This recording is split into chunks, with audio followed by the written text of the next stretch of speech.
Saudade é grande de vocês. Eu queria pedir para que vocês continuem tomando todos os cuidados necessários para que nós possamos passar o quanto antes por essa pandemia e em breve possamos estar juntos. Dando continuidade ao nosso conteúdo, falaremos hoje de urbanização. Vou compartilhar esses slides na nossa sala de aula e também designar uma atividade. Peço que vocês, ao entrar na sala, façam de acordo com os comandos, de forma bastante atenciosa, cumpram tudo aquilo que foi pedido. Ao falar de urbanização, vou colocar aqui no primeiro slide, uma imagem assim já antiga da cidade de Nova York. Obviamente, anos 2002, muita coisa mudou desse ano para lá. E outra coisa que é interessante no processo de urbanização é que muita gente acha que a urbanização acontece na medida em que uma cidade cresce vertical ou horizontalmente. Ou seja, a aquisição de novos prédios, novos residenciais, novas casas. Na verdade, isso não é urbanização. Esse crescimento que eu me referi anteriormente significa crescimento urbano. A urbanização ela só se consolida de fato quando uma população parte da área rural em destino às cidades. São várias as razões que promovem esse êxodo rural. Pode ser pela mecanização do campo, ou pode ser também pelo fato das cidades, ao longo do seu crescimento, atraírem novos investimentos e gerarem novas possibilidades também de emprego. No slide seguinte, eu tenho aqui vários conceitos relacionados à urbanização. Penso que eles são essenciais para entender melhor esse processo. Sabia que o IBGE ele usa um critério bem diferente do que a ONU considera ser cidade ou não? Para a ONU, é necessário que tenha mais de 20 mil habitantes para que seja considerada cidade. Se nós levássemos o critério da ONU a sério, mais de 1.000 municípios brasileiros deixariam de existir, por possuírem muito menos que 1.000 habitantes. Vamos lembrar daquele município que tem a menor quantidade de habitantes no Brasil, em Minas Gerais, com 850 habitantes.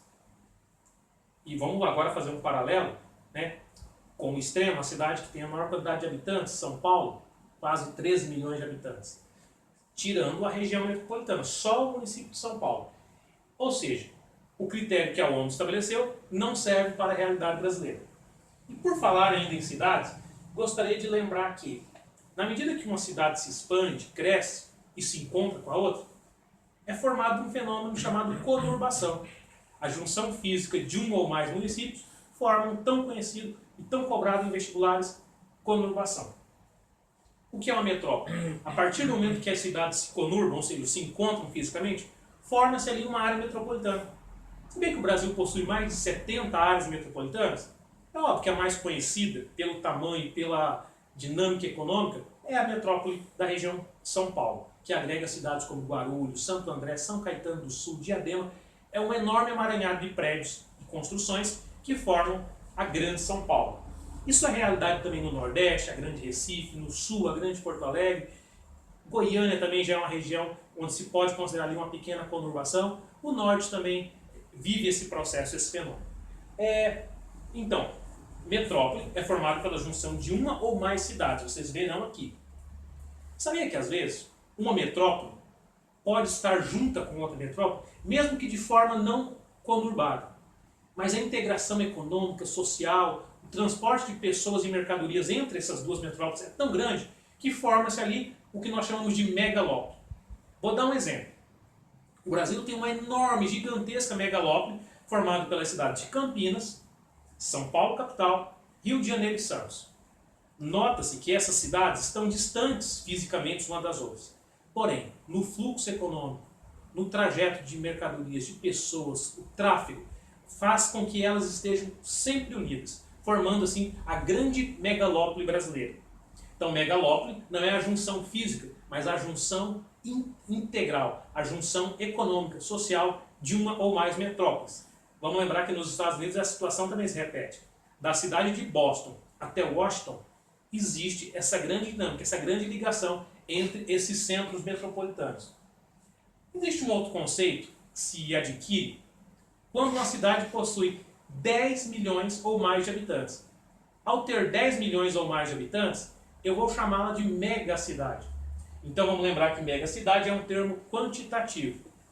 Não basta você ter uma cidade bonita, plena, bela, rica. Passou de 10 milhões de habitantes, já é considerado megacidade. E vale lembrar que é um termo apenas quantitativo. Cidade global já foge dessa dinâmica quantitativa. Uma cidade, para ser considerada global, ela necessariamente tem que ter uma infraestrutura, sabe, sofisticada, avançada. Ela tem que estar assim, com os dois pés no século XXI em termos de produção, em termos de economia, em termos de sociedade.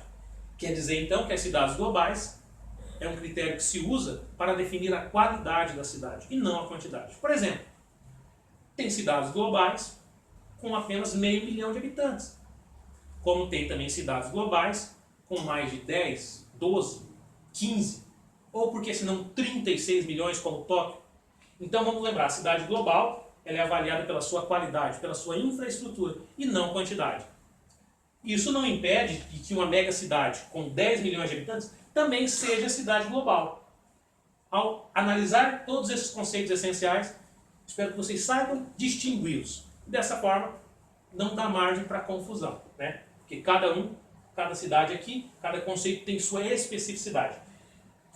Ao caminhar nos slides, vocês verão que o processo de urbanização ele se dá de forma desigual no tempo e no espaço. Há países que já estão e são extremamente urbanizados.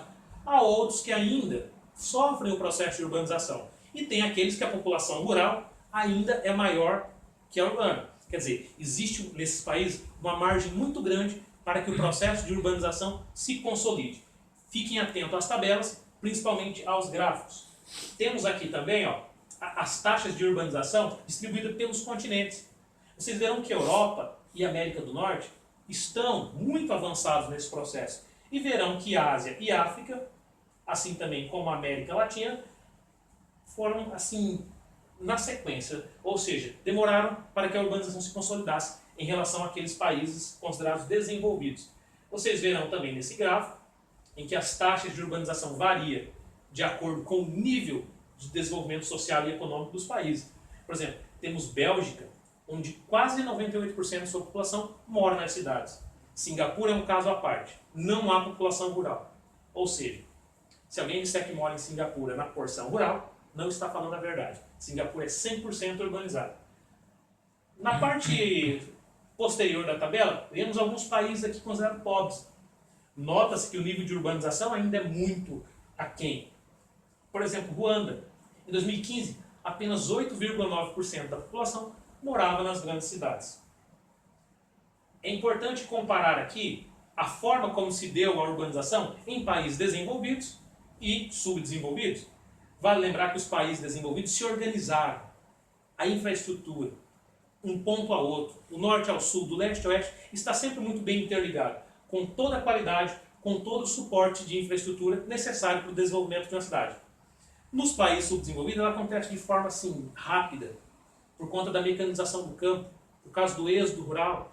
Então, pode-se notar que nos países subdesenvolvidos, as cidades possuem algumas sequelas sociais, como favelização, falta de infraestrutura, o tráfego no grande centro é uma coisa caótica. Basta lembrar de algumas cidades aqui do Brasil. Quanto às megacidades, falei para vocês que é um termo quantitativo, aqui lista algumas delas. Por exemplo, a maior parte delas estão na China e na Índia. Também, já que se trata de um termo quantitativo, China e Índia, respectivamente, são os mais populosos do mundo. Então é muito comum que as cidades que ali existem sejam muito povoadas e populosas também. Vamos lembrar que a maior megacidade do mundo é Tóquio, seguido da cidade do México, Nova York e São Paulo. Aqui nós temos alguns dos grandes aglomerados urbanos distribuídos no planeta Terra. Vocês verão que aqui na América nós temos Estados Unidos, México, Brasil e Argentina. Na Ásia tem uma infinidade de cidades que pertencem a esse grupo de megacidades, e na Europa tem algumas também. Importante lembrar que as cidades globais elas já são um pouco mais restritas. Não tem tantas representantes como as megacidades, porque as cidades globais possuem infraestrutura sofisticada, bem dinâmica, e eu posso dizer também assim, com os dois pés no século XXI e na modernidade que a revolução técnico-científica propôs e proporcionou também aos habitantes. Aqui é a grande megalópole dos Estados Unidos. Vamos lembrar que a megalópole é a junção não física, mas estrutural, entre uma ou mais metrópoles. Boston, Nova York, Filadélfia e a cidade de Washington. elas estão integradas pelas vias, pelas rodovias, pelas ferrovias, pelos portos, pelos aeroportos, mesmo que não estejam conurbadas. Existe também a grande megalópole japonesa, que de Tóquio até Nagasaki forma um grande eixo econômico e social. Falei para vocês e repito, o Brasil também possui sua megalópole. Campinas, São Paulo, o Porto de Santos e a cidade do Rio de Janeiro. Pode observar que em dias normais, de Santos a São Paulo, uma viagem que dura ali aproximadamente 1h30. Em dias de feriado, essa viagem ela pode durar até 5, 6, 7 horas por conta do congestionamento. Então, a megalópole é essa estrutura aqui, ó, que integra as metrópoles, mesmo sem a junção física. A junção física acontece nas metrópoles. A junção econômica, social, de tráfego, acontece nas megalópoles. E para fechar aqui, eu gostaria de chamar a atenção a algumas imagens que mostram que nos países emergentes e subdesenvolvidos, a urbanização, como ela se deu de forma muito rápida e desorganizada, reflete aqui grandes favelas, bolsões de pobreza, muito típico de países subdesenvolvidos. Uma aqui na Índia, outra aqui também no Egito, mostrando a precariedade nas moradias e também o caos que é gerado na sua malha urbana, no seu trecho central. E é isso, galera. Espero que vocês façam as atividades propostas, releiam todos os slides, atentem-se às tabelas e os gráficos, e qualquer dúvida pode contar comigo. Um abraço e se cuidem, viu? Em breve estaremos juntos.